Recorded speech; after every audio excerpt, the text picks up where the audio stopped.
So the Russia-Ukraine conflict is going to approach 50 days later this week. And someone who has been predicting this, or at least warning about this for a number of years now, is Professor John Mearsheimer. He's the Wendell Harrison Distinguished Professor of Political Science at the University of Chicago and one of the most renowned scholars of international relations in the world. Thank you very much, Professor Mearsheimer, for speaking with us here on CNN News. It's my pleasure to be here. So let me start off by asking you, you're one of the few international scholars who's been warning about this potential invasion of Ukraine, that Russia is getting provoked by NATO's eastward expansion, and that at some point Putin will be forced to respond, and now he has. 50 days into this war, what is your assessment of how far this war has come, what Putin's motivations were to start it in the first place, and the reaction of the Western world to this war? Well, let's just start by talking about why Putin did what he has done.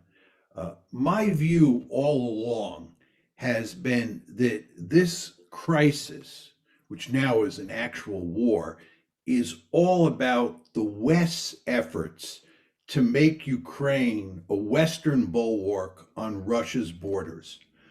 It all started back in April 2008 at the NATO summit in Bucharest, where NATO announced that Ukraine and Georgia would become members of NATO at some point.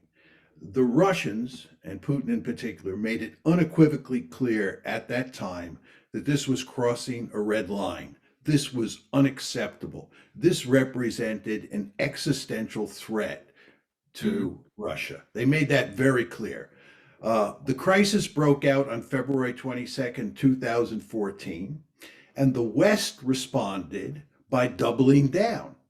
And when President Biden moved into the White House in January of 2021, he went further than the Trump administration did in backing Ukraine. And we, in effect, were crossing a red line. We were presenting an existential threat to the Russians. And the Russians made this unequivocally clear to us, and we continued to double down. And the end result is on February 24th of this year, Putin invaded Ukraine. Now, many people say that Putin invaded Ukraine because he wants to conquer Ukraine and integrate it into a greater Russia. He's interested in recreating the Soviet Union. This is nonsense. There's no evidence to support that. This is all about NATO expansion and, more generally, the West's efforts to make Ukraine a bulwark, a Western bulwark on Russia's borders.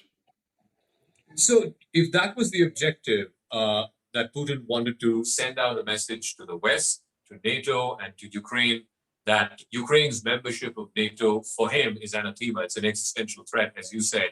A limited war, a war which would have lasted a few weeks, like what we saw in Crimea in 2014, would have sent that message across. Now, as we approach the 50th day, and we're getting increasingly these reports of mass crimes in Bucha and at the railway station a few days ago, where does that leave Putin, just in terms of the objective that he set out to achieve and where he's placed now? Is he worse off today than he was 50 days ago? Well, it's very hard to say because this war has not played itself out yet. There's no question that he was pursuing what I would call a limited aim strategy. He wanted to conquer some territory in Ukraine, mainly in the east, and he was interested in either regime change or getting the existing regime to change its policy with regard to joining NATO or joining the West. There's no question that the Russian military forces have run into a buzzsaw with the Ukrainians. And this is because NATO, and especially the United States, has been supporting Ukraine all along and trying to turn Ukraine into a de facto member of NATO. That's why Ukraine has performed so well on the battlefield. So the Russians have had their hands full, but the Russians are doubling down now, and where this all leads is very hard to say. And you just want to remember the Russians view what's happening in Ukraine as an existential threat. And if the Russians lose in Ukraine, and at the same time the West succeeds at strangling the Russian economy, there'll be very powerful pressures brought to bear on Putin to escalate the crisis, to possibly use nuclear weapons. Now, I want to be very clear. I'm not making the argument that that is likely. I'm just saying that is a real possibility. You want to remember, Putin views this set of events that's taking place in Ukraine as an existential threat. And when states face existential threats, the historical record is very clear here. They pursue risky policies. So I think we're in dangerous waters here because it's not clear the Russians are going to prevail. So you talked about nuclear weapons, and we've seen sort of rhetoric around that, tactical nukes. We've already seen in this war, cluster bombs being used, hypersonic missiles being used. We had Peskov a few weeks ago suggesting that if Russia were to be threatened, if it's an existential threat, as you said, then tactical nukes cannot be ruled out. Where would be that red line? So far, the rest of the world is looking at this war as a limited conflict. It's limited to Russia and Ukraine. Where is that red line, which if it is crossed, then the West, either through the United States or its European partners, will have to inevitably get into this conflict with boots on the ground? Where's that red line? Well, it's hard to say definitively where the red line is, but it's very clear that if the Ukrainian military does very well against the Russian military in the upcoming offensive that the Russians are going to launch in eastern Ukraine, and the Russian forces are really being clobbered by all these Ukrainian drones and javelin missiles and so forth and so on, and that all this Western intelligence that's being provided to the Ukrainians is a huge force multiplier. If the Russian military begins to fall apart, I think you're then going to be in a very dangerous situation. And if at the same time the Russian economy is really beginning to hurt and is even on the verge of collapsing, I think at that point the Russians will think very seriously about trying to rescue the situation with nuclear weapons. Again, I'm not saying that's likely, but I believe the West is playing with fire here. And more importantly, what we're doing is we're leading Ukraine down the path to destruction. I mean, if you look at what's happening in Ukraine, this is a catastrophe. And I've argued from the beginning, right? I argued back in the early 1990s. I was virtually the only person in the West who argued that Ukraine should keep its nuclear weapons because I said there was always a possibility that someday the Russians would come knocking. And those nuclear weapons would be an excellent deterrent, as every Indian watching this show fully understands. But the West foolishly made Ukraine give up its nuclear weapons. Then the West foolishly led Ukraine to poke the Russian bear in the eye with NATO expansion, causing this crisis. And then once the crisis broke out, the West pushed Ukraine to double down, and the West itself doubled down. And the end result is Ukraine is getting wrecked. Now coming to, this conflict has gone on for almost 2 months now. There are reports that Vladimir Putin is getting impatient because the initial strategy, which you said, was either a regime change or to get this regime to back off on NATO commitments. That doesn't seem to have played out according to plan. So he's changed his objectives now to quote unquote the liberation of Donbass and possibly getting direct access to the Black Sea by capturing ports like Mariupol. What are you picking up in terms of, Putin's brought in a new general to lead the operations in eastern Ukraine, somebody who was in charge of the operations in Syria. He's supposedly given a deadline of May 9th, which is Victory Day, to achieve this limited objective. Do you reckon that it would be possible at all that Putin would get his troops to get some kind of limited military by V-Day? I don't think so. I think, first of all, the Russian army has not performed well at all. And it's hard to believe that that's going to change overnight just because they put a new general in charge. it could gradually change over a process of months, but I don't see an overnight change. The other thing is, if the Russian military does well against the Ukrainians, the Americans will go to great lengths, as will the Europeans, West Europeans and East Europeans, to help the Ukrainians rescue the situation.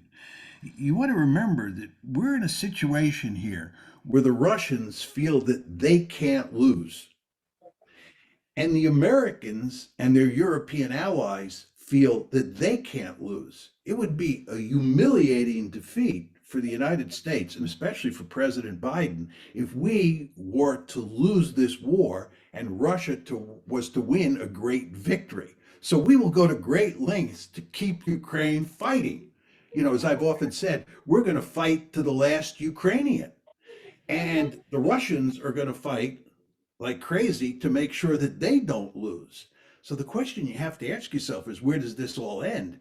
And to argue it's likely to end by May 9th, I don't think so. And in fact, there are a number of reasonable people in the United States and in Western Europe who are arguing that this war is likely to go on for years. It may go on at a lower level than it's now going on, but this war could go on for many years. Uh, and if you ask me, this is a prescription for disaster, because the potential for an accident or some sort of incident that brings the West into the fight, or creates a situation where nuclear weapons are used, is always there. And a war that's long facilitates big trouble. It's interesting you say this war could go on for a number of years. Of course, with Vladimir Putin, anything is possible. But if you were to compare his previous military operations, whether it was Crimea or even in Georgia, the South Ossetia one, those didn't last more than a few weeks. So two questions. One, given what we've seen of the Russian military and the sort of beating it's taken over the last a month and a half, do you see the propensity to continue this for a longer time? Or B, do you see that Putin now reassessing and making his limited objectives, the liberation of Donbass and direct access to the sea, and then saying, okay, we've won? Because even when he invaded on the 24th of February, he called it a special military operation. It was not characterized as a war or a great patriotic war, as we've seen in the past. Well, a number of points. First of all, you compared this conflict in Ukraine with what happened in Georgia in August 2008. And you pointed out quite correctly, that was a quick war. And of course, when the Russians took Crimea in March of 2014, that happened very quickly. There was hardly any fighting. This is a fundamentally different situation because the Americans are backing the Ukrainians. The Americans abandoned the Georgians in 2008, and the Georgians were on their own, and they lost quickly. In 2014, with regard to Crimea, we didn't help Ukraine fight to keep Crimea. Here, the United States and its European allies, or its NATO allies, are deeply involved in the fight. And as you know, the United States has an enormous amount of sophisticated technology. It's an enormously rich country, and it can do a lot to help Ukraine stay in the fight. And I think that's what's happening here. Now, with regard to Putin, Putin has to stay in the fight. He can't lose. It would be a disaster for him politically, but it would be a disaster for his country. Again, he views this as an existential threat. So Putin, in my opinion, is not going to quit. I don't see the Americans quitting. And I don't think the Ukrainians have the agency by themselves to stop this one. And for that reason, I find it hard to see how this one comes to an end anytime soon. Now, I may be wrong. I've been wrong on a number of occasions in predicting how international events will play out. And I hope that I'm wrong here. I hope that they work out some sort of peace agreement and this war is put to rest. But I would not bet a lot of money on it. And I don't know many people who think that I'm wrong on this one. But again, I may be. What may that peace agreement, if at all one were to happen, what may be the broad contours of that peace agreement? What would Putin want to see in that peace agreement for him to say, okay, let's stop with the hostilities? Yeah, that's a great question. I mean, I believe that the solution to this whole problem has been there from the beginning. Uh, and the problem that we now face is it's hard to implement. But the solution is that Ukraine abandons any interest in becoming a part of NATO and becoming a Western bulwark on Russia's border.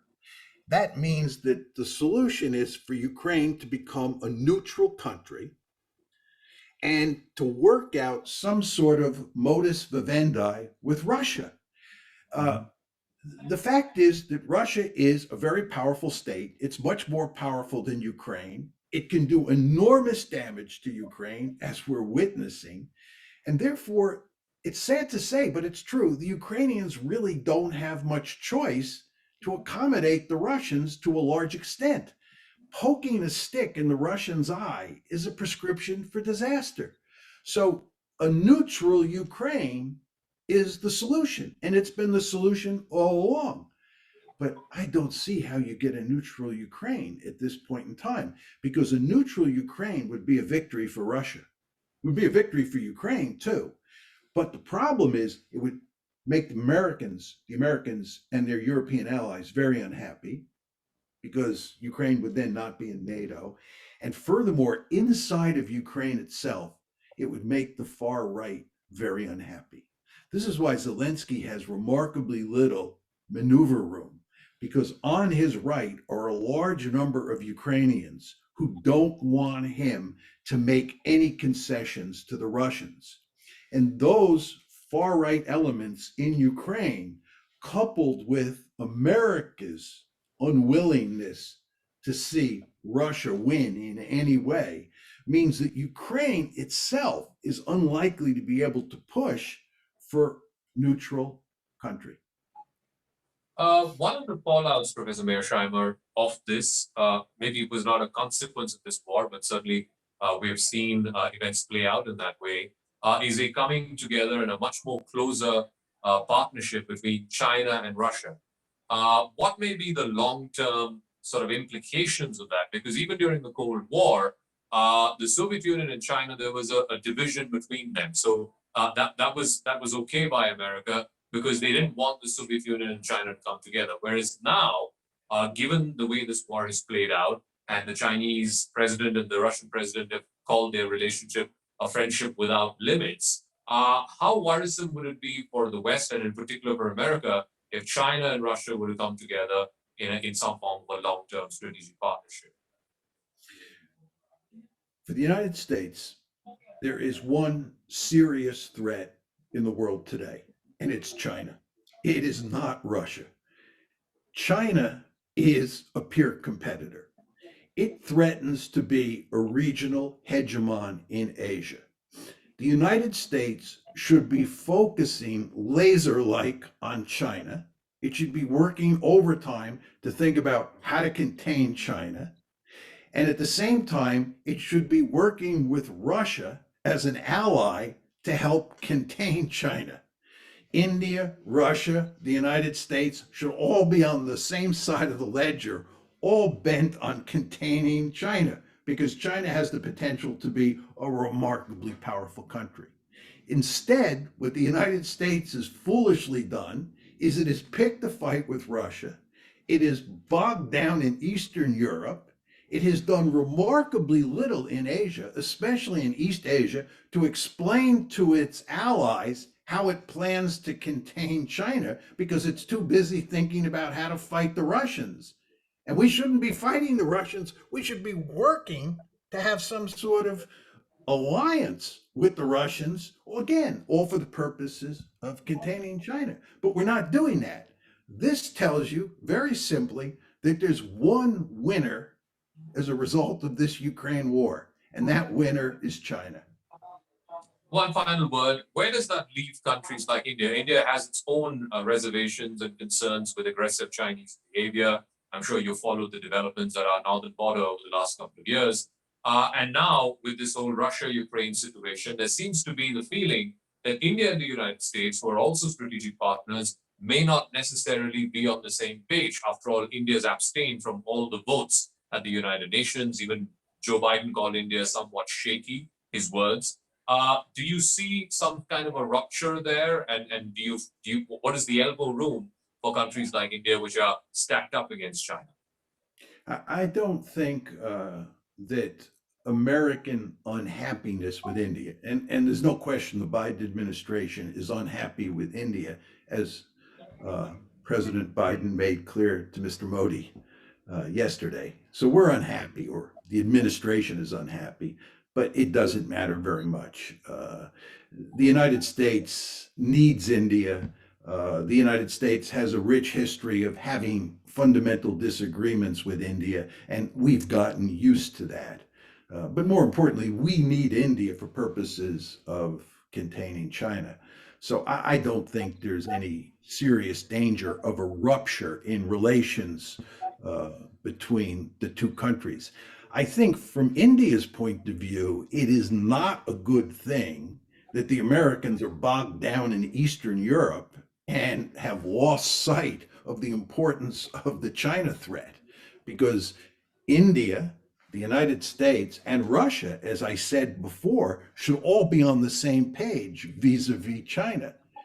We're in this rather bizarre situation where it makes no strategic sense for the United States to be trying to drive a wedge between India and Russia. If anything, we should be happy that they're working together, but we can't be, because we are in this remarkably foolish war in Ukraine.